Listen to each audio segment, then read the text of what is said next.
La French Tech du streaming, 30 ans d'innovation invisible. Salut à tous, bienvenue dans un nouvel épisode de Streaming Radar. Je suis Ludovic Bostral et aujourd'hui on va parler d'un sujet fascinant.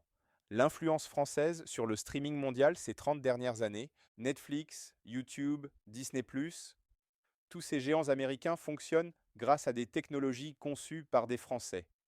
Et cette histoire mérite vraiment d'être racontée. Notre histoire commence dans les années 90, à une époque où streamer une vidéo signifiait attendre des heures pour télécharger quelques minutes de contenu. À l'INRIA et dans nos grandes écoles, des chercheurs comme Thierry Turletti développaient déjà les premiers protocoles de compression vidéo en temps réel. En 1993, ces travaux posaient les fondations de ce qui deviendrait le streaming adaptatif. Le véritable tournant arrive en 2000 avec un personnage fascinant, Fabrice Bellard. Imaginez un polytechnicien qui décroche, temporairement, le record mondial du plus lointain bit fractionnaire du nombre pi le 22 septembre 1997 et qui codera un logiciel qui va révolutionner la vidéo numérique.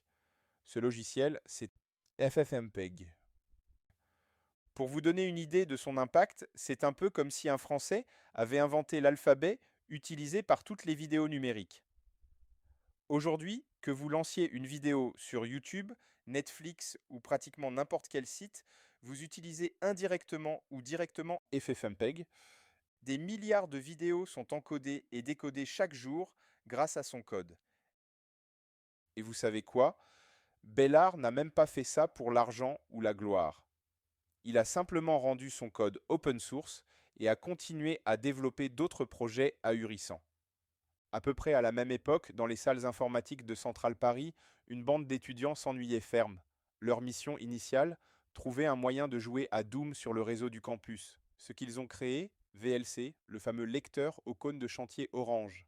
Mené par Jean-Baptiste Kempf, le projet Vidéolan est devenu le lecteur multimédia le plus téléchargé au monde, avec plus de 3,5 milliards de téléchargements. Si vous avez déjà regardé un fichier vidéo bizarre trouvé dans les recoins obscurs d'Internet, c'est probablement VLC qui l'a rendu lisible. J'ai toujours trouvé fascinant qu'un projet étudiant français soit devenu l'un des logiciels les plus utilisés de la planète. Mais pendant que VLC conquérait nos écrans, un autre groupe de Français travaillait dans l'ombre à Télécom Paris. Jean Lefebvre, Cyril Concolato et Romain Boucaud développaient GPAC et son outil phare MP4Box.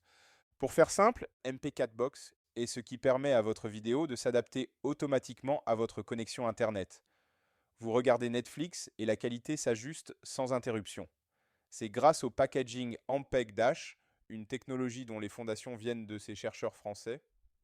C'est drôle quand on y pense. Pendant que tout le monde s'extasiait sur la Silicon Valley, c'est dans les labos de recherche français que se construisait l'infrastructure technique du streaming mondial. 2005 marque un tournant avec la création de Dailymotion à Paris, 6 mois avant YouTube, par Benjamin Beijbohm et Olivier Poitré.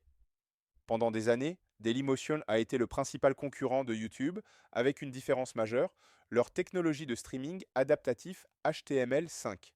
Développée entre autres par Guillaume Dupont-Avis, cette innovation permettait de diffuser des vidéos directement dans le navigateur sans plugin.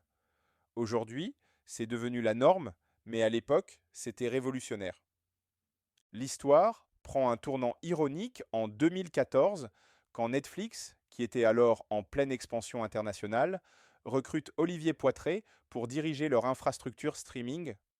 Le Français, qui défiait YouTube, rejoint finalement le géant américain du streaming et contribue à le rendre encore plus puissant.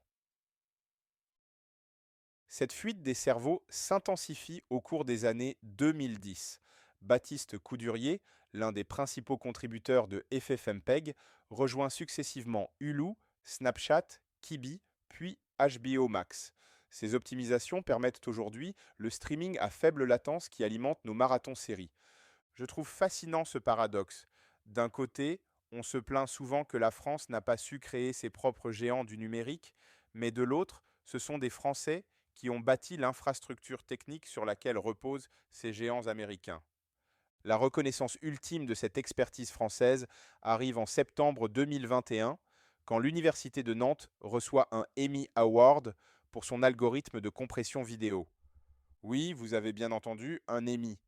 Les chercheurs du laboratoire LS2N, dirigé par Patrick Lecallet, ont développé un modèle perceptuel qui permet de compresser les vidéos Netflix tout en préservant leur qualité visuelle. Leur innovation réduit considérablement la bande passante nécessaire pour streamer en 4K. C'est la première fois qu'une université française reçoit cette prestigieuse distinction technique, habituellement réservée aux géants américains ou japonais. Aujourd'hui, l'héritage continue avec des entreprises comme Atem, champion français des codecs nouvelle génération, ou Broadpeak, qui révolutionne la distribution CDN des flux vidéo. Cette saga française du streaming illustre notre capacité à innover dans l'ombre. Nos chercheurs et ingénieurs ont construit les fondations techniques sur lesquelles repose aujourd'hui toute l'industrie du streaming. La prochaine fois que vous lancez Netflix ou que vous regardez un live sur Twitch, rappelez-vous, derrière cette expérience fluide se cache probablement une innovation née dans un laboratoire français ou codée par un ingénieur formé à Télécom Paris, Polytechnique ou Centrale Paris. Alors, quels sont selon vous les prochains champs d'innovation où l'expertise française pourrait briller dans le médiathèque? Abonnez-vous à ma newsletter Streaming Radar pour plus d'analyses sur l'écosystème streaming. Merci de m'avoir écouté, c'était Ludovic Bostral pour Streaming Radar. À bientôt pour un nouvel épisode.